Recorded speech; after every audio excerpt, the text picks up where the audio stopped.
দেশে আর দুর্নীতিবাজদের ক্ষমতায় দেখতে চান না বলে মন্তব্য করেছেন চরমনাই পীর ও ইসলামী আন্দোলন বাংলাদেশের আমির মুফতি সৈয়দ মোহাম্মদ রিজাউল করিম। তিনি বলেন, আমরা বাংলাদেশকে ভালোবাসি।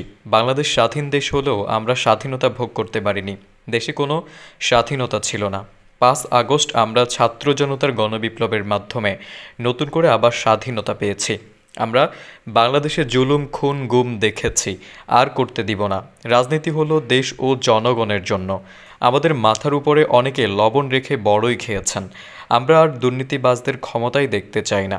শনিবার দুপুরে একাডেমি মাঠে গণসমাবেশে প্রধান অতিথির বক্তব্যে তিনি এসব কথা বলেন। চরমনাই পীর আরও বলেন, ছাত্র জনতার গণবিপ্লবে সংঘটিত গণহত্যার বিচার, দুর্নীতিবাজদের গ্রেপ্তার, অবৈধ সম্পদ বাজেয়াপ্ত ও তাদেরকে নির্বাচনে অযোগ্য ঘোষণা করতে হবে।